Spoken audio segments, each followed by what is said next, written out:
Good morning, students. Today our topic is work energy theorem. Work energy theorem. ठीक है sir, work energy theorem क्या होता है? Work energy theorem होता है work done by all the forces is equal to change in kinetic energy. That is work done by all forces is equal to K final minus K initial. ये था हमारे पास students work power energy work energy theorem. ठीक है. अब work done by all the forces में क्या होंगे? ऑल द फोर्सेस में होगी work done by external force plus work done by conservative force plus work done by non conservative force. ठीक है. Is equal to K final minus K initial. Clear है? तो work done by external force plus work done by conservative force plus work done by non conservative force is equal to change in kinetic energy. Clear है students? Okay. तो मान लीजिए एक block है जिस पे हमने फोर्स लगा रखा है. एक F1 लगा दिया, लेट से एक F2 लगा दिया, इधर से हमने लेट से F3 लगा दिया, इधर स्प्रिंग भी है, ये वॉल से जुड़ा हुआ है, इधर फ्रिक्शन लग गया इस पे F. ठीक है. इधर इसको जैसे प्रेस किया तो इस पर एक स्प्रिंग फोर्स लग गया FSP. इधर लग रहा है नॉर्मल, इधर लग रहा है mg. क्लियर है? तो work done by all the forces. तो देखिए F1 F2, ठीक है, F1 F2 और F3 ये किस में आ जाएंगे स्टूडेंट्स? एक्सटर्नल फोर्सेस में आ जाएंगे. तो लिख लेंगे इसमें work done bye F1 plus F2 plus F3 plus normal plus FSP plus mg plus friction. ये हमारे पास क्या हो जाएगा? नेट फोर्स हो जाएगा. क्लियर है? ये हमारे पास नेट फोर्स हो गया. अब मान लेते हैं इन फोर्सेस की वजह से स्मॉल डिस्प्लेस हो गया, कितना? dx हो गया. तो क्या हो जाएगा? F1 dx plus F2 dx. ठीक है. दोनों साइड हमने किससे मल्टीप्लाई कर दिया? dx से मल्टीप्लाई कर दिया.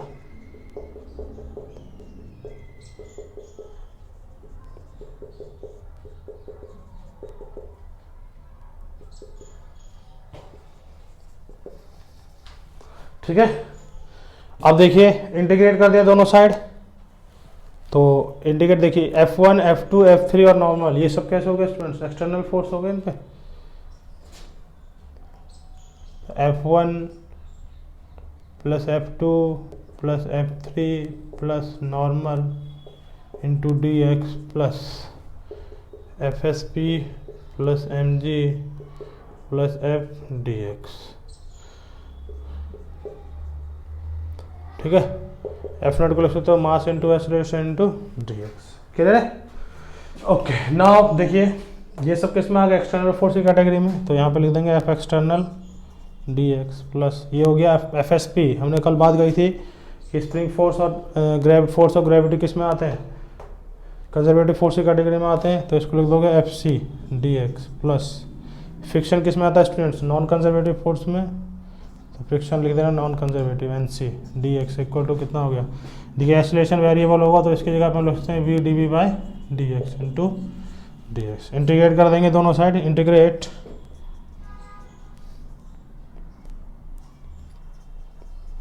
बोथ साइड तो हो जाएगा हमारे पास F external dx plus FC dx plus non conservative force dx equal to m v. देखिए इससे कैंसिल आउट हो जाएगा. क्या हो जाएगा हमारे पास? m v into D. ठीक है. देखिए ये इंटीग्रेशन कर रहे हैं सारे एक्सटर्नल फोर्सेस का सम क्या हो जाएगा? Work done by external force plus क्या हो जाएगा? Work done by conservative force plus work done by non conservative force equal to limit ले लेते हैं u टू v. तो m कांस्टेंट है, कितना हो जाएगा? b square by 2. लिमिट ले लोगे u टू v. तो कितना हो जाएगा हमारे पास? Work done by external force plus work done by conservative force plus work done by non conservative force is equal to mv square by 2. एक बार v put कर दिया हमने इसमें माइनस एक बार यू पुट कर दिया, ठीक है। तो ये हमारा क्या होता है, वर्क एनर्जी थ्योरम होता है स्टूडेंट। क्या होता है, work done by external force plus work done by conservative force plus work done by non conservative force is equal to change in kinetic energy, that is this is final kinetic energy and this is initial kinetic energy. तो इसको हम लिख सकते हैं के final और ये क्या आ जाएगा हमारे पास के इनिशियल। तो ये सारे वर्क डन का फोर्सेस का सम क्या होता है, चेंज इन काइनेटिक एनर्जी के बराबर होता है। क्लियर है, नोट करिए इसको।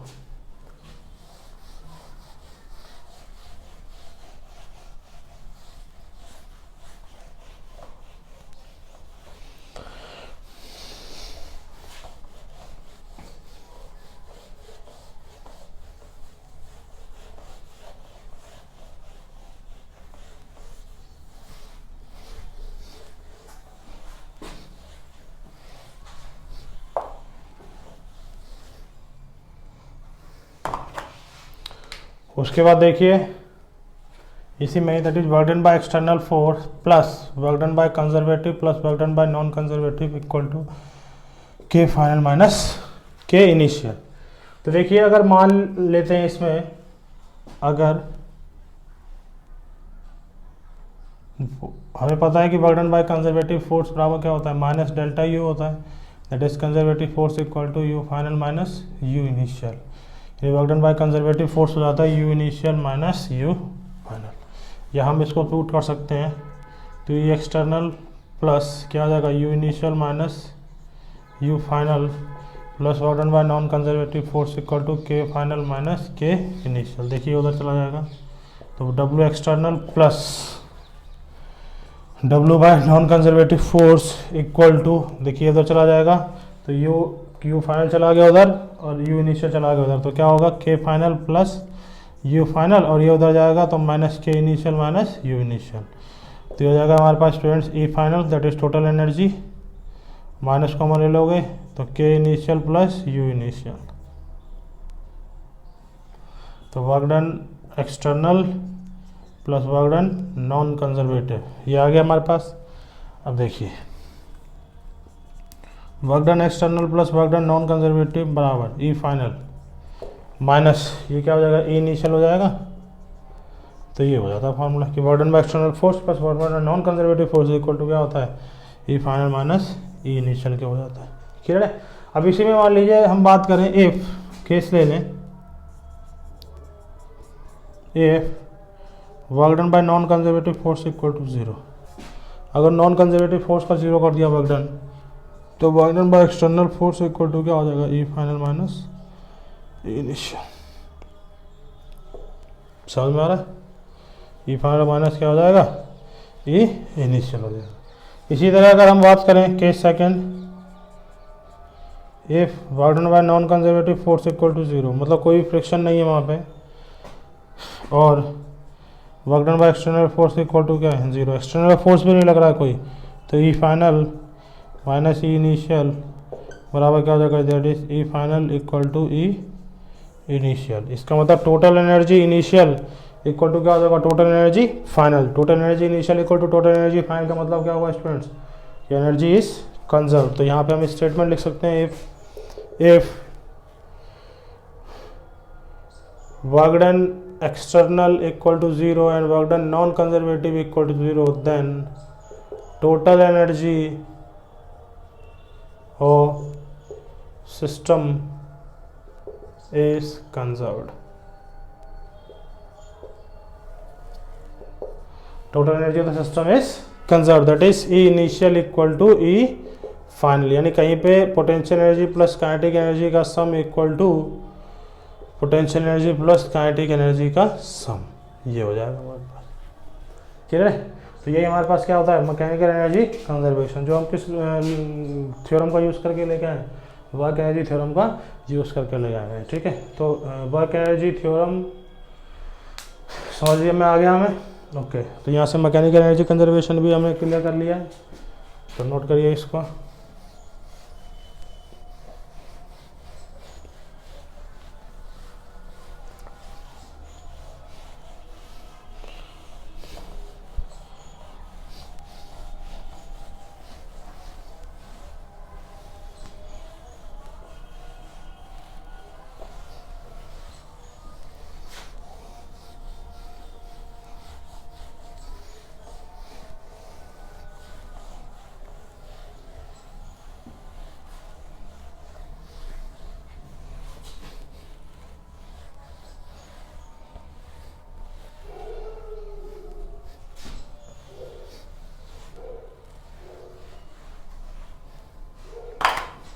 उसके बाद देखिए स्टूडेंट्स, मैकेनिकल एनर्जी कंजर्वेशन में ही देखते हैं आगे।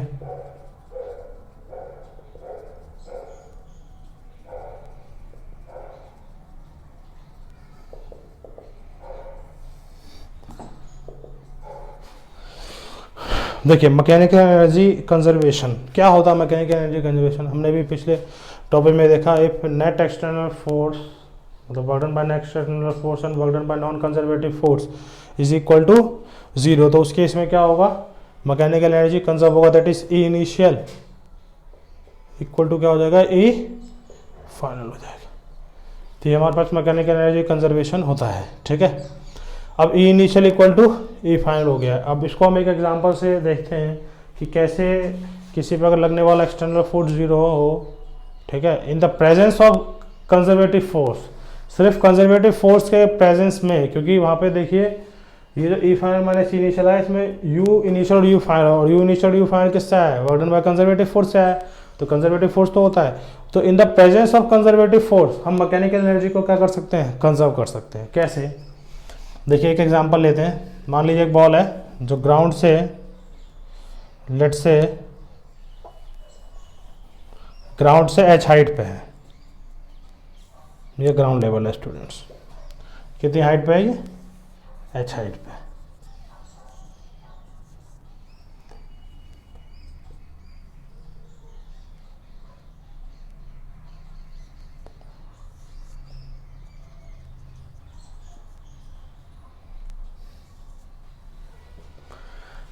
यहाँ मैंने 3 पोजीशन ले लिए, ए बी और सी। ठीक है, 3 पोजीशन है हमारे पास, ए बी और सी। एच हाइट है, तो देखिए एच हाइट पे ग्राउंड लेवल है ये, तो ग्राउंड लेवल से एच हाइट पे पोटेंशियल एनर्जी देखना है मुझे। तो देखिए पोटेंशियल एनर्जी क्या होता है, फॉर्मूला समझ लेंगे हम। एक फॉर्मूला हमने पढ़ रखा है, work done by conservative force equal to minus of U final minus U initial. ठीक है, अब देखिए पोटेंशियल ग्रेविटेशनल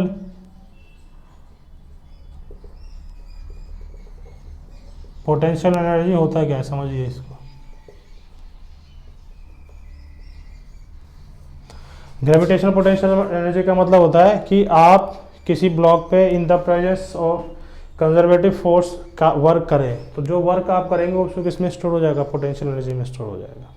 ठीक है, और वो अगर आप ग्रेविटी के अगेंस्ट करेंगे वर्क तो ग्रेविटेशनल पोटेंशियल एनर्जी में स्टोर हो जाएगा। क्लियर है। तो देखिए एक ब्लॉक है तो ग्राउंड लेवल पे है, इसको हम एच हाइट कहाँ ले जाना चाहते हैं, ऊपर लेके जाना चाहते हैं।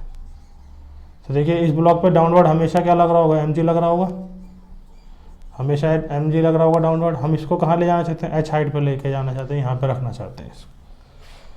तो बर्डन बाय ग्रेविटी कितना होगा इसमें students, work done by M G equal to हो जाएगा हमारे पास, देखिए एम जी डाउन हो रहा है, डिस्प्लेसमेंट ऊपर हो रहा है, तो कितना आ जाएगा, M G H cos 180 degree हो जाएगा। एम जी फोर्स हो गया, डिस्प्लेसमेंट हो गया और ये एंगल हो गया, क्योंकि एम जी डाउनवर्ड है, जब हम ऊपर लेके जा रहे हैं तो एच ऊपर है, तो 180 डिग्री हो जाएगा एंगल।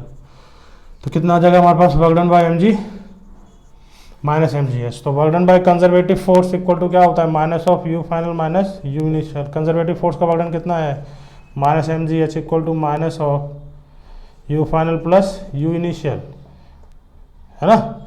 अब देखिए यहाँ पे यू इनिशियल ये है और यू फाइनल क्या है, ये। अब इनिशियल पे ध्यान रखिएगा, ग्राउंड लेवल पे पोटेंशियल एनर्जी को हमेशा क्या लिया जाता है, 0 लिया जाता है, ये रेफरेंस लेवल होता है। ये आप बात याद रखेंगे कि ग्राउंड लेवल पे पोटेंशियल एनर्जी का वैल्यू क्या होता है स्टूडेंट्स, 0 होता है। और एच हाइट पर पोटेंशियल एनर्जी कितना मान लिया हमने, यू एफ मान लिया है, तो यहाँ पे 0 हो गया है, तो minus M G H equal to minus U F plus 0, तो माइनस से माइनस कैसे होगा, तो पोटेंशियल एनर्जी फाइनल कितना हो जाएगा, एम जी एच। समझ में आ रहा है, क्लियर है। और मान लीजिए अगर हम 0 नहीं भी करते तो यहाँ से देखिए u फाइनल जो होता है हमारे पास, इसको इधर ले आओ, इसको इधर ले जाओ, तो u इनिशियल बराबर कितना आ जाता है, एम जी एच।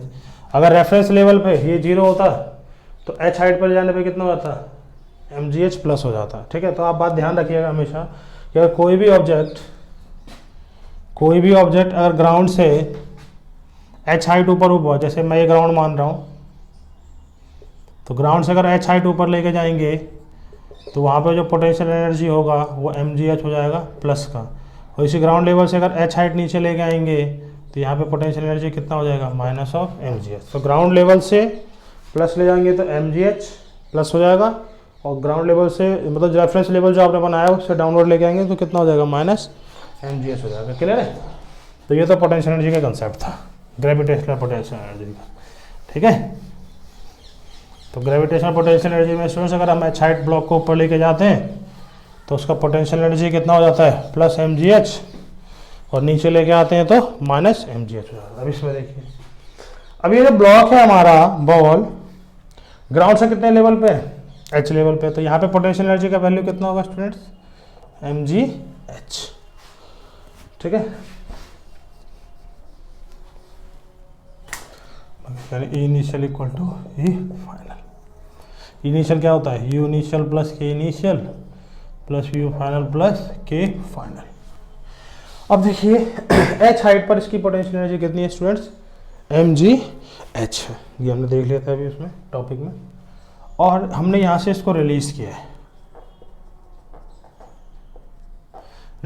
है, तो यहाँ पे वेलोसिटी कितना होगा 0, वेलोसिटी 0 हुआ तो उसका काइनेटिक एनर्जी कितना हो जाएगा स्टूडेंट्स 0 हो गया। यानी यहाँ पे अगर हम टोटल एनर्जी की बात करें E at A that is U at A plus kinetic energy at A, तो ये कितना है स्टूडेंट्स mgh प्लस 0, तो कितना आ गया हमारे पास mgh। ठीक है, ओके। अब बी पॉइंट पे देखिए, जब हमने रिलीज किया तो यहाँ आता है तो इसके पास वेलोसिटी आ जाएगी, ये वेलोसिटी आ गई v। ठीक है, अब अगर ग्राउंड से हम मान लेते हैं ये हाइट कितनी है स्टूडेंट्स बी पॉइंट की x है, तो ये वाले कितना बच जाएगा, ये बच जाएगा हमारे पास h माइनस एक्स, क्योंकि टोटल क्या है हमारे पास h है, अगर ये x माना है तो ये कितना होगा h माइनस एक्स। ओके, अब देखिए कि यहाँ पे इसकी वेलोसिटी होगी कितनी, अब ये निकालना पड़ेगा हमें।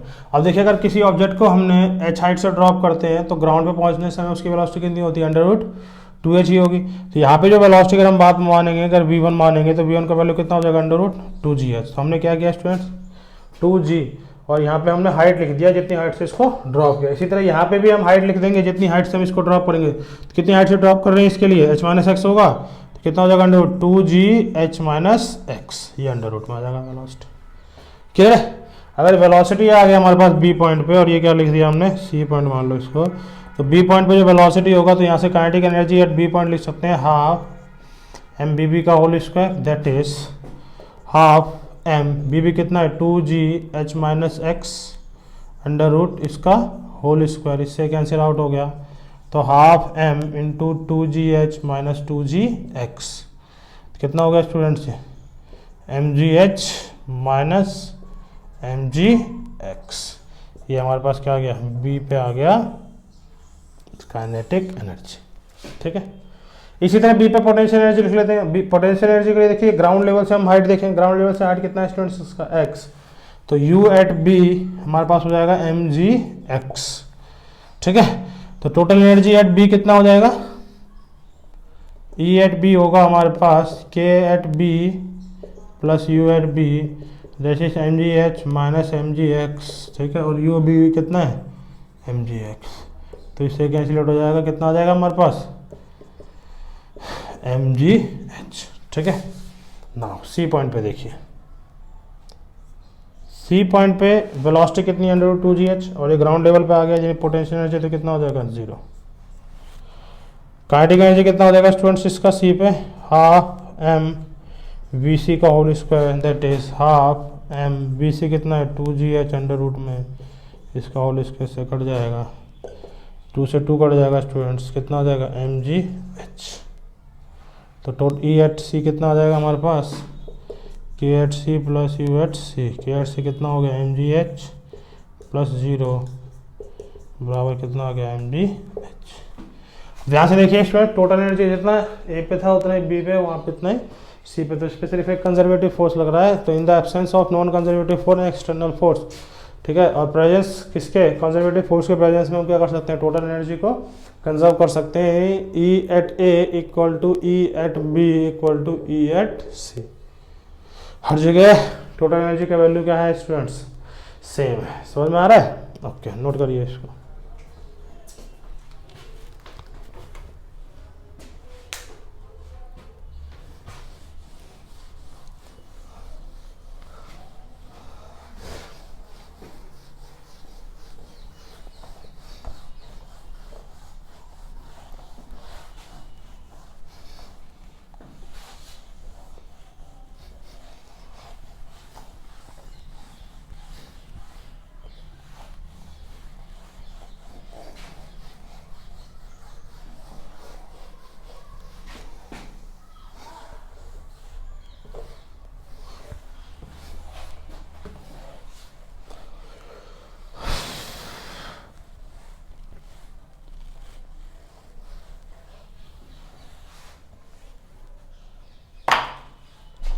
ओके ना, अब हम पढ़ते हैं पावर। देखिए पावर क्या है, rate of doing work is known as power. क्या स्टूडेंट्स कि rate of doing work is known as power, ठीक है। यानी वर्क का टाइम के साथ रेट जो होता है वो हमें क्या देता है, पावर देता है। यानी power is equal to D, या ऐसे लिख लो, वर्क डन अपॉन टाइम। अब देखिए इसमें भी पावर हम दो तरह की पढ़ेंगे, एक पढ़ेंगे इंस्टेंटेनियस, एक होगा हमारा इंस्टेंटेनियस पावर, और एक होता है स्टूडेंट्स हमारा एवरेज पावर, ठीक है। Instantaneous power and average power. तो इंस्टेंटेनियस पावर के लिए देखिए क्या होगा, पी इंस्टेंटेनियस हमारे पास क्या होता है, वर्क का फॉर्मूला डी डब्ल्यू, टाइम कितना है डी टी, और वर्क डन होता है क्या स्टूडेंट्स, वर्क डन होता है force into displacement divide by T, और D X by D T क्या होता है स्टूडेंट्स, फोर्स के बराबर वेलोसिटी के बराबर होता है, यानी एफ डॉट बी। यानी इंस्टेंटेनियस पावर जो होता है वो डॉट प्रोडक्ट होता है फोर्स एंड वेलोसिटी का, या हम लिख सकते हैं P instantaneous equal to F B cos theta, ठीक है। इसी तरह इसमें थीटा किस किस के बीच एंगल होगा students, force and velocity. Average power का फॉर्मूला क्या हो जाएगा, एवरेज पावर हो जाता है डी डब्ल्यू अपॉन डेल्टा, ठीक है। तो उसमें एवरेज में क्या होता है, total work done divide by total time. Instantaneous में क्या होता है, फोर्स डॉट वेलोसिटी। इसका मतलब फोर्स और वेलोसिटी का डॉट प्रोडक्ट हमें क्या देता है स्टूडेंट्स, पावर देता है, ठीक है। एवरेज वेलोसिटी क्या होता है, डेल्टा डब्ल्यू और डेल्टा टी। अब वर्क डन का पावर, वर्क डन, अब इसका यूनिट देखना चाहते हैं, यूनिट ऑफ पावर। तो पावर का यूनिट क्या होगा, वर्क डन का होता है जूल अपॉन इसका होता है सेकंड, तो इसको हम क्या लिख सकते हैं वाट। तो जूल पर सेकंड क्या हो जाएगा स्टूडेंट्स, वाट के बराबर हो जाएगा। समझ में आ रहा है, पावर क्या होता है, वर्क डन अपॉन टाइम। तो इसको ध्यान से नोट कर लीजिए, क्लियर है? ओके, नोट कर लीजिए इसको।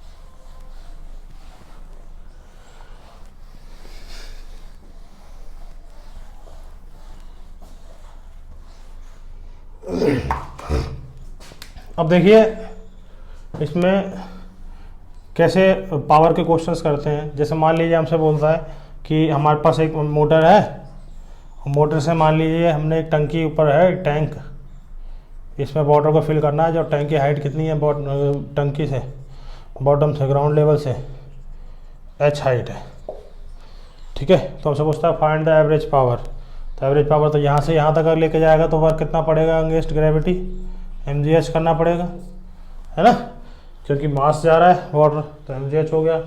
और पावर कितना हो जाएगा स्टूडेंट्स, वर्क अपॉन टाइम, तो पावर कितना हो जाएगा mgh अपॉन टाइम, तो ये पावर आ जाता है, ठीक है ना। वाटर टैंक में अगर पानी को पहुंचाना है हाइट तक, तो ये हमें अगर पावर निकालना होगा तो हम इस तरीके से उसको निकाल लेंगे, क्लियर है। तो ये तो पावर हो गया। उसके बाद हमसे देखिए एक फॉर्मूला हमसे पूछता है एफिशिएंसी के बारे में भी।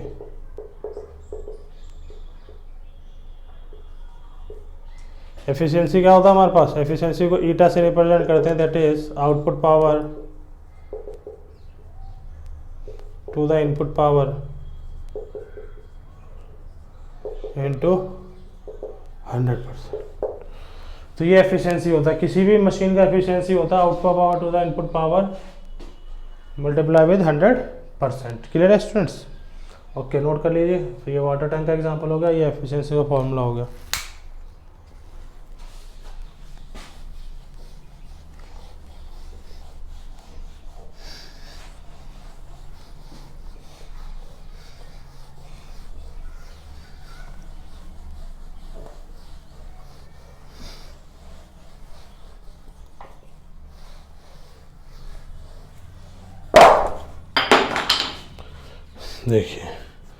देखिए इसके क्वेश्चंस होते हैं कुछ वर्क के।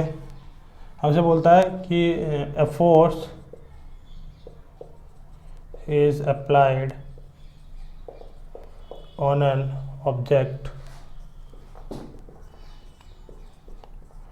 विच डिस्प्लेसेस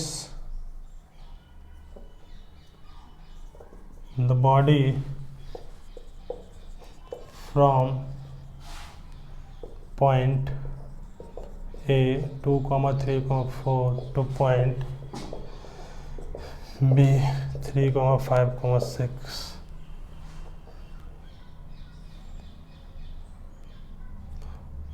फोर्स एफ की जो वैल्यू दे रखी है वो that is 2i cap plus 3j cap plus 4k cap.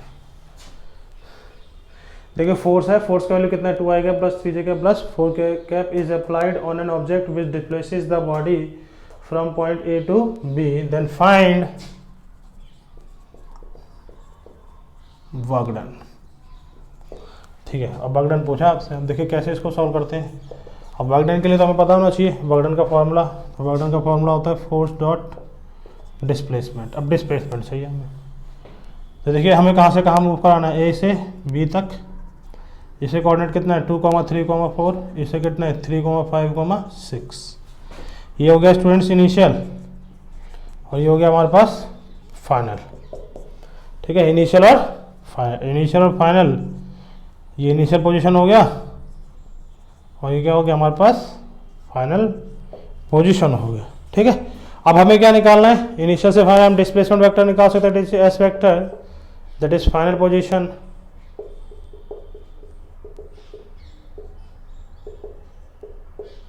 Vector minus initial position vector. Final position vector देखिए क्या है, आप इसको लिख सकते हैं, ये x है, y और ये z। तो ये हो जाएगा 3i cap plus 5j cap plus 6k cap minus ये क्या हो जाएगा 2i cap plus 3j cap plus 4k cap. तो ये क्या होगा स्टूडेंट्स हमारे पास 3 - 2 कितना हो जाएगा i cap plus 1i cap, 5 - 3 2j cap, 6 - 4 2k cap. ये हमारे पास क्या आ गया डिस्प्लेसमेंट वेक्टर आ गया। अब हमें क्या चाहिए वर्क डन चाहिए, तो वर्क डन क्या होता है F डॉट एस। तो W हो गया हमारे पास F डॉट एस।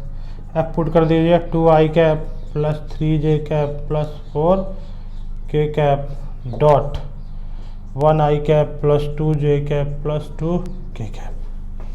देखिए i का i के साथ मल्टीप्लाई कर दीजिए, i का यहाँ पे 2 है, i का कितना यहाँ पे 1, तो 2 × 1 प्लस j का j के साथ 3 है, उधर कितना है 2 प्लस 3 × 2 प्लस 4 का 2 के साथ 4 × 2 कितना आ गया हमारे पास 2 प्लस 6 प्लस 8 है, कितना आ गया हमारे पास 16 जूल। समझ में आ गया? तो हमारे पास क्या आ गया 16 जूल। तो ऐसे वर्क डन के क्वेश्चंस हो जाते हैं, समझ में?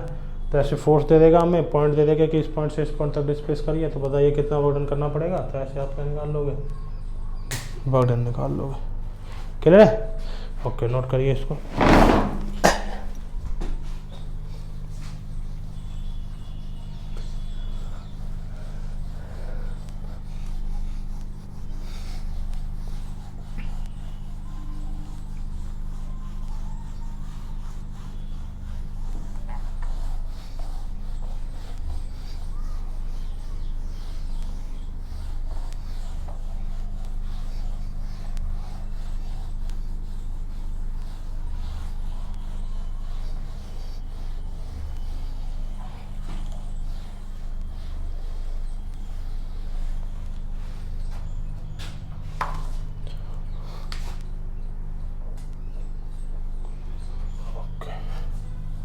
अब देखिए कुछ और एग्जांपल्स इसे कर लेते हैं।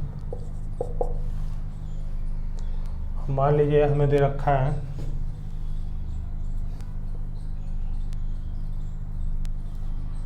फोर्स F इक्वल टू में दे रखा हो 2x²।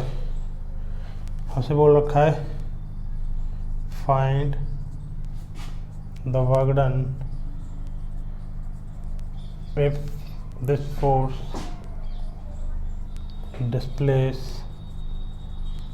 a body from x equal to 1 meter to x equal to 2 meter। ठीक है, देखिए फोर्स कैसा है स्टूडेंट्स, वेरिएबल है। तो वेरिएबल फोर्स से जब भी हमें वर्क डन करना होता है तो क्या निकालते हैं, इंटीग्रेशन करना पड़ता है। तो work done equal to F into D X, integrate कर देंगे X initial to X final, है ना। अब देखिए एक्स इनिशियल और एक्स फाइनल क्या होगा, एक्स इनिशियल हमारे पास 1 हो जाएगा, एक्स फाइनल कितना हो जाएगा 2, और फोर्स की जगह पे क्या रख देंगे 2x² कितना रख देंगे dx, 2 बाहर आ गया, x² dx 1 to 2, तो w बराबर 2, x² की जगह पे क्या रख देंगे x³/3, लिमिट देखो 2 में 1 जुड़ जाता है और वही नीचे आ जाता है, एक 1 से 2, इसको मैं लिख देता हूँ एक बार 2 + 1 डिवाइड बाय क्या करते हैं 2 + 1। इसी तरह w बराबर कितना आ गया 2, x³/3 लिमिट 1 to 2, तो w बराबर आ गया 2 रख देंगे 2³/3 -1 रख देंगे 1³/3, कितना आ गया स्टूडेंट्स हमारे पास, w बराबर 2 8/3 -1/3 बराबर 2 × 7/3, कितना आ गया 14/3 जूल।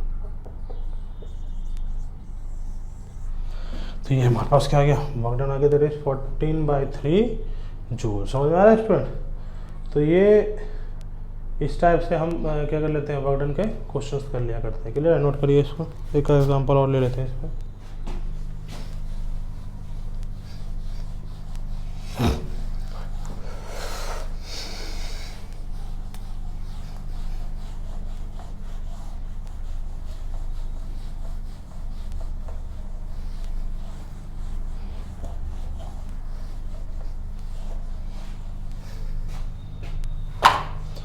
अब देखिए एक क्वेश्चन दे रखा था हमने इस टाइप से,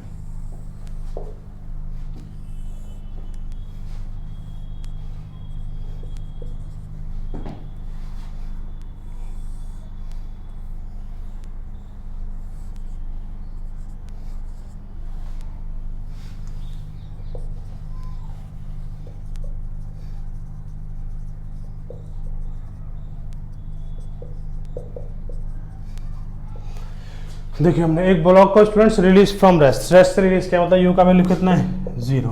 हमसे पूछ रहा है जब ये block B point end of the incline है ना, ये स्मूथ ट्रैक है, ठीक, और ये क्या है ग्राउंड है। तो हमसे बोल रहा है कि जब ये ब्लॉक ऐसे यहाँ से चलता हुआ यहाँ पे आएगा तो इसके पास क्या होगा, कुछ वेलोसिटी भी होगा। तो हमसे पूछा है फाइंड वेलोसिटी ऑफ, ये मास कितना है इसका है, of block of mass m at point B. B point में मुझे क्या चाहिए स्टूडेंट्स, इसका वेलोसिटी चाहिए। तो देखिए बी पॉइंट पे वेलोसिटी देखिए स्मूथ ट्रैक है, कोई एक्सटर्नल फोर्स नहीं है, इस पर कोई नॉन कंजर्वेटिव फोर्स नहीं है। तो इसका मतलब लिख लोगे work done by external force equal to क्या है 0, and work done by non conservative force क्या है 0। इसका मतलब इसका क्या होगा, टोटल एनर्जी कंजर्व होगा, that is initial equal to final. E initial कितना है स्टूडेंट्स a, यहाँ से इनिशियल है, इसका फाइनल कितना है b, e एट b। तो यहाँ पे u at a plus u k at a equal to u at b plus k at b।